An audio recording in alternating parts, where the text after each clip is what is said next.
الايفون 17 اير يمكن ده اكتر منتج مثير ابل اشتغلت عليه. اصدار جديد بمميزات رهيبه من قبل. جماعه ده انحف ايفون في العالم حرفيا. تعالى اقول لك على اخر تسريبات او الشائعات اللي بتدور حول الايفون 17 اير اللي هتكون نقله كبيره جدا مقارنه بالجيل السابق. كالعاده صلى على النبي يا معلم ويلا بينا نبدا. من المتوقع ان ابل هتتوقف السنه دي عن انتاج الايفون بلس او الميني في تشكيله الايفون 17 الجديده.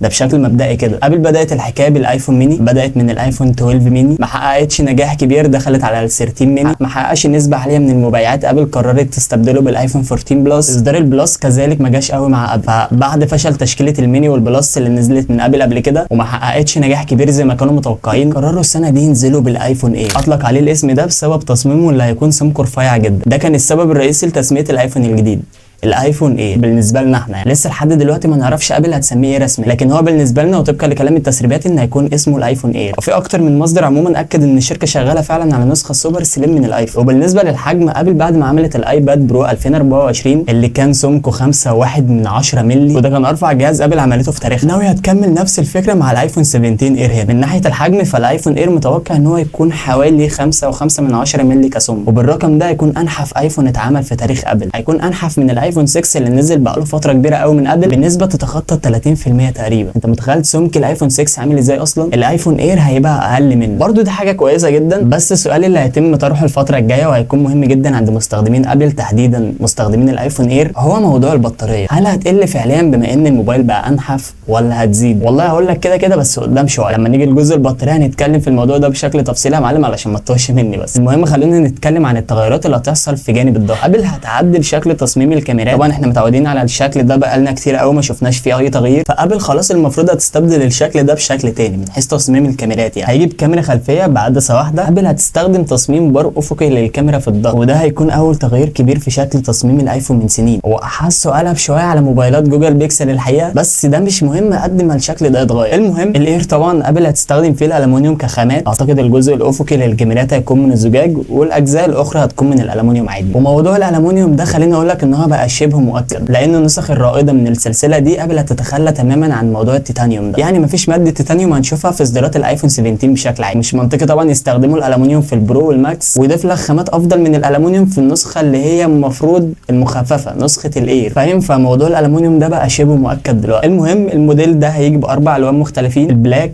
الوايت، لايت جولد، لايت بلو. كل حاجه اتذكرت لحد دلوقتي مهمه جدا. ايه الاهم او خليني اقول لك نقطه ما تقلش اهميه تماما عن اي حاجه اتذكرت قبل كده، وهي نقطه البروموشن او ال 120 هرتز. خليني اقول لك ان فئه ال 17 كلها بلا استثناء اخيرا هتكون مدعمه للبروموشن ديسبلاي. يعني سواء اشتريت نسخه الاير او حتى النسخه العاديه فشاشتك هتكون 120 هرتز اخيرا، لكن مش هتدعم حته النزول 1 هرتز. الميزه ده هتكون موجوده في البرو والماكس بس، فبالتالي مش هتقدر تشغل خاصيه الاولويز اون ديسبلاي في النسخ الاقتصاديه من السلسله دي. وبعيدا بقى عن الاولويز اون ديسبلاي والكلام ده، دي حاجه احنا كنا مستنيينها بقالنا فتره كبيره قوي. كنا مستنيينها تقريبا من الايفون 10 اس ماكس والايفون 11 برو ماكس كمان. كانت مشكله كبيره فعلا لاي حد كان بيستخدم 120 هرتز وتوجه لاي موبايل من ابل تحت الايفون 13 برو. غير ان دي كانت من الحاجات اللي ممكن تقفلك من الاصدارات الاقتصاديه من ابل. وجود شاشه 120 هرتز هيخلي السكرول عموما والانتقالات في الواجهه انعم واسرع من قبل كده. ابل مشكوره طبعا انها ضافت حاجه زي كده بعد سنين طويله قوي. المهم الشاشه هتيجي بطبقه حمايه متطوره اكتر تتحمل الصدمات والخطوش بشكل افضل ومنع للانعكاس عن الجيل اللي فات. وبالنسبه لمقاسها فالشاشه هنا هتيجي ب 6.6 بوصه. وبالنسبه للكاميرات فللاسف هي كاميرا واحده بس مش كاميرات. وفقا لكلام التسريبات ان مبدئيا كده هيتم نقل الكاميرا الاماميه للجهه الشمال. المفروض ان اي موديل نزل قبل كده من ابل الكاميرا الاماميه موجوده في اليمين مش موجوده في الشمال، فوفقا لكلام التسريبات انها هتكون موجوده على الشمال هنا مش على اليمين. ده ممكن يكون ليه علاقه بالتصميم الداخلي الجديد او ترتيب المستشعرات في الجهاز. ابل في الغالب بتعيد توزيع مكونات الجهاز، لكن ده مش مهم قد ما تقدم لي ابجريد فعلي يفيدني انا كمستخدم عادي. وده اللي حصل فعلا في كاميرا السيلفي من ابل وزودت الميجا بكسل فيها. كاميرا السيلفي هنا هتيجي بدقه 24 ميجا بكسل بدلا من 12 ميجا بكسل، وده يكون اوبشن للاصدارات الايفون 17 كلها مش بس الاير عموما. الكاميرا دي طبعا هتسمح لك انك تكبر او تقص الصوره من غير ما تخسر اي تفاصيل موجوده في الصوره. طبعا الموضوع مش موضوع ميجا بكسل،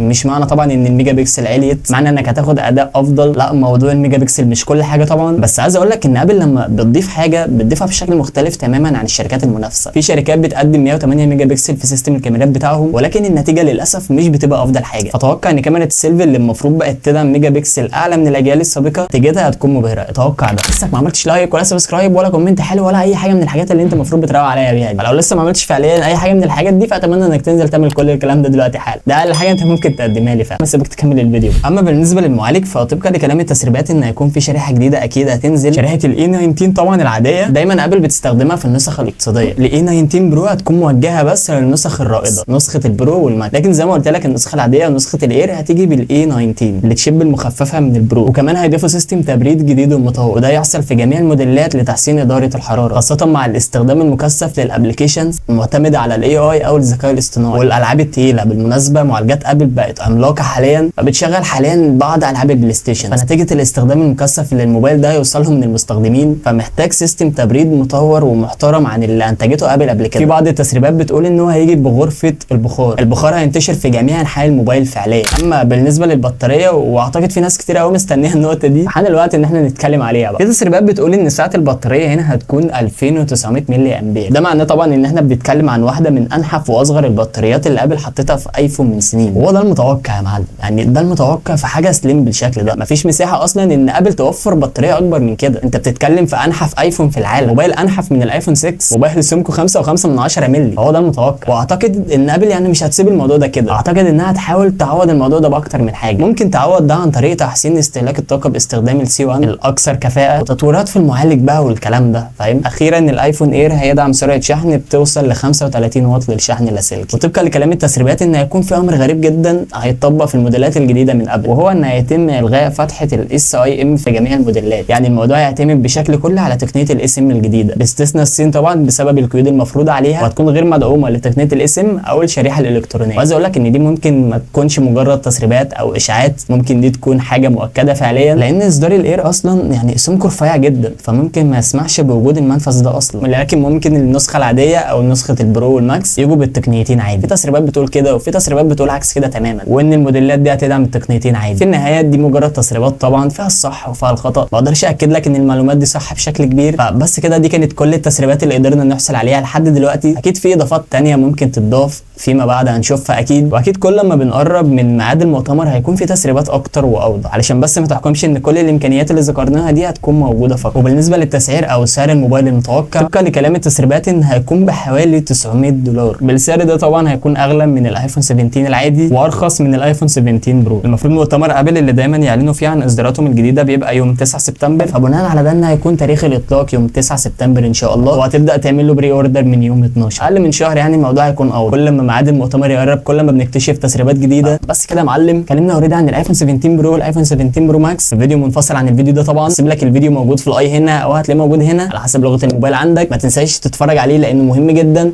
وفي كميه تسريبات رهيبه فعلا. ما تنساش تعمل لايك سبسكرايب كومنت حلو لو لسه ما عملتش اي حاجه من الحاجات دي، واشوفكم الحلقه الجايه. سلام.